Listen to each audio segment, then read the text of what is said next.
네, 안녕하십니까. 주식 알려드리는 남자입니다. 오늘 제가 가져온 기업은 이 펩트론이라는 기업입니다. 제가 예전에 한번 소개를 드렸던 기업인데, 이 동사의, 그때는 동사의 핵심 파이프라인인 PT403에 대한 임상 결과에 대해서 설명드렸다면, 오늘은 요즘 이 회사에 대해서 일어나고 있는 주요 이슈에 대해서 한번 설명드리려고 합니다.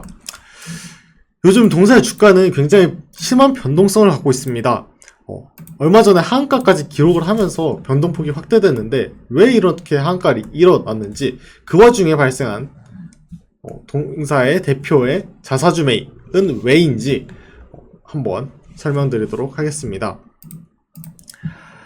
먼저 무슨 일이 있었는지를 한번 보시면, 제가 지난 영상에서 한번 말씀을 드렸다시피 동사는 일라이 릴리의 대표 치료제인 마운자로에 동사의 기술을 탑재하려는 게 시장의 기대가 됐습니다. 그러니까 일라이 릴리의 마운자로에 터제페타이드라는 그 성분의 스마트 대포 기술을 입혀서 월 1회 제형으로 바꿔줄 거라고 시장에서는 기대를 하고 동사에게 프리미엄을 부여하고 있었습니다. 그런데 7월 9일 신한 바이오 포럼에서 대표의 발언이 나옵니다.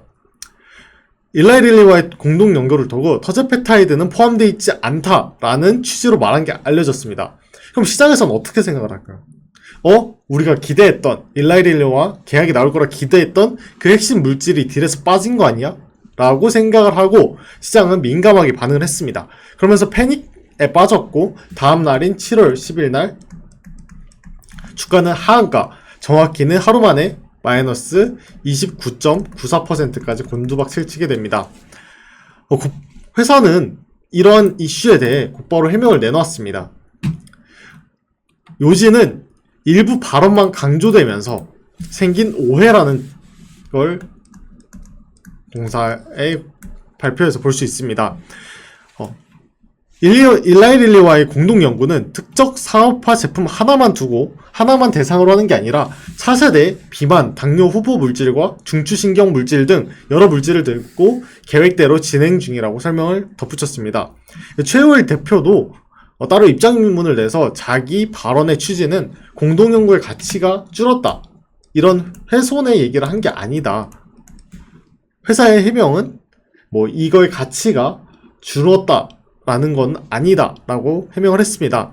다만 계약상 비밀 유지 의무 때문에 어떤 물질을 연구하는지 전부 밝힐 수는 없다 라는 점을 이해해달라고 말했습니다. 쉽게 말해 빠졌다 가 아닌 말을 하지 못한다 라는 쪽에 가까웠다 라는 해명이라고 볼 수 있습니다.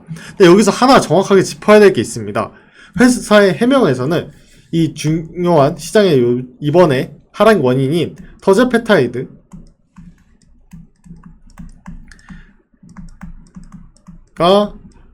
들어갔다 혹은 들어가지 않았다 라고 확실히 못 박은 게 아닙니다.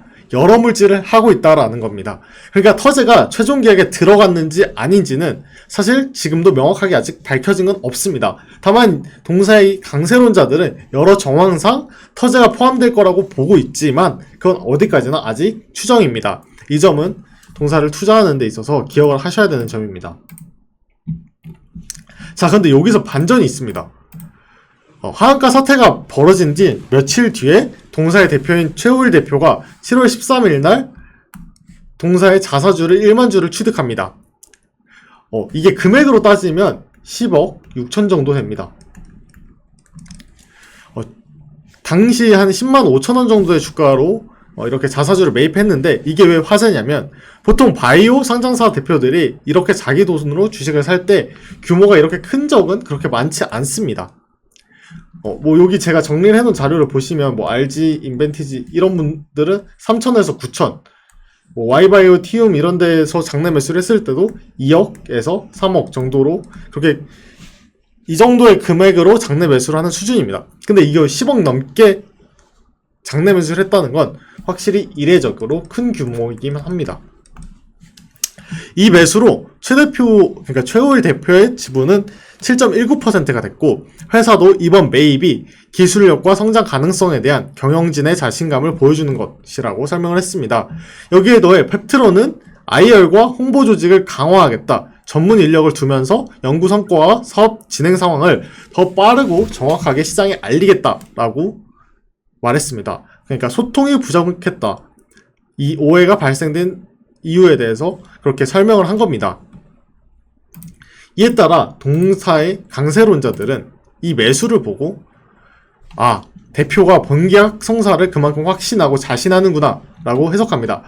그러니까 아마 대부분 사람들은 돈이 많은데 10억 정도면은 뭐 할 수 있지 이렇게 생각하실 수 있는데, 바이오 대표의 특성상 이런 주식이 많다고 해도 주식은 묶여있지 않습니까? 묶여있는 돈이고 해당 대표도 그렇게 자금 유동성이 좋은 그런 상황은 아닙니다. 그렇기 때문에 이 10억 6천만 원은 진짜 굉장히 거금을 투자했다라고 해석을 할 수 있습니다. 그래서 강세론자들이 말하는 게 그만큼 경영진은 이 기술과 본계약에 자신이 있다라고 볼 수 있습니다. 일리 있는 해석인 게, 첫째로 내부자가 주식을 산다는 게 계약 성사를 보장하는 건 아니지만 그만큼 가능성이 높다라고 판단을 하고 있다라는 것은 확실합니다. 그리고 두 번째는 실제로 이 매수의 주가 방어 효과는 제한적이었습니다.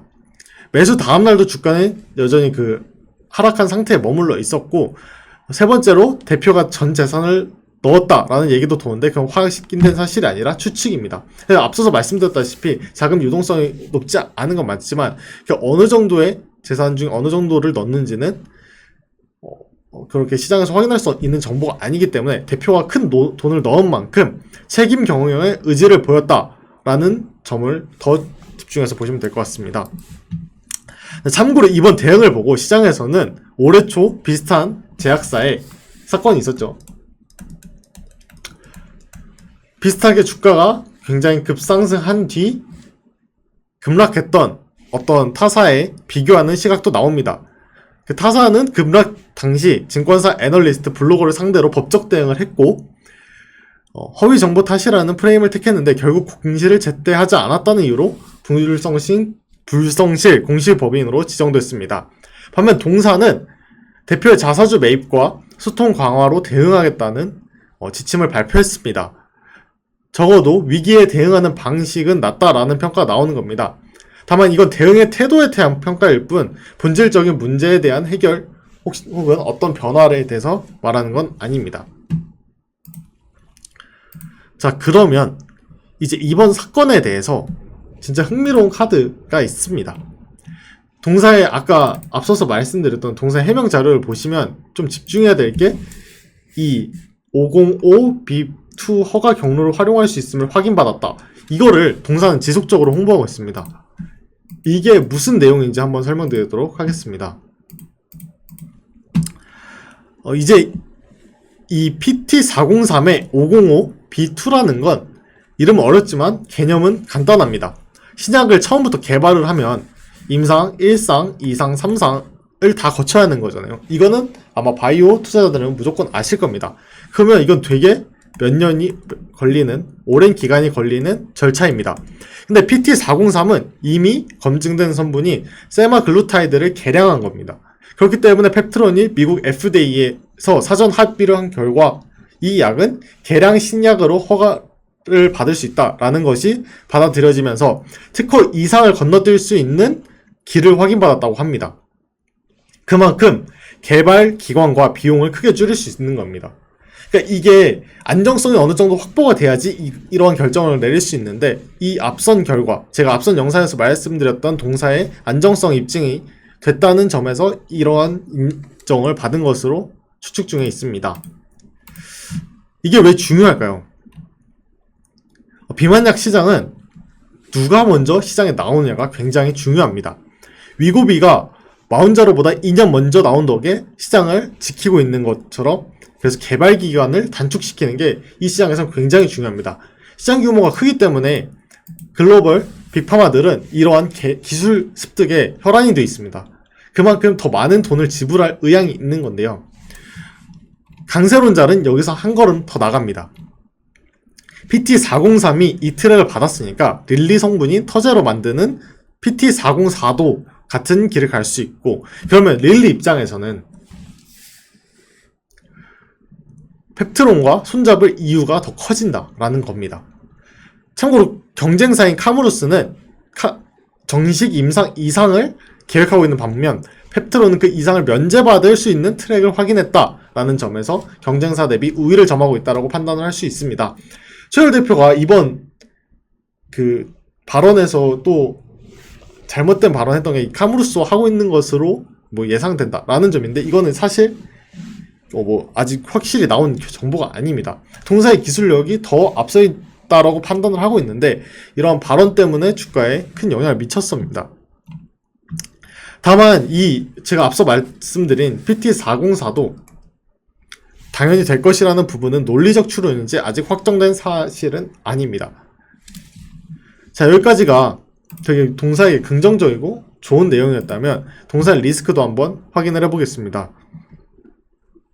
이제 시장이 진짜 걱정하고 있는 거가 뭔지 한번 설명드리도록 하겠습니다. 첫 번째는 EB 풋옵션이 있습니다. 펩트론이 2024년에 242억 규모의 교환사채를 발행했습니다. 이건 채권자가 원하면 주식으로 바꿀 수 있는 채권입니다. 문제는 이 교환 기준가가 주당 약 32만 7천원 선에 있는데 지금 주가는 11만원이라는 점입니다. 무려 66% 낮은 모습을 보이고 있습니다. 게다가 이 채권은 주가가 떨어져도 기준가를 낮춰주는 조항이 포함되어 있지 않습니다.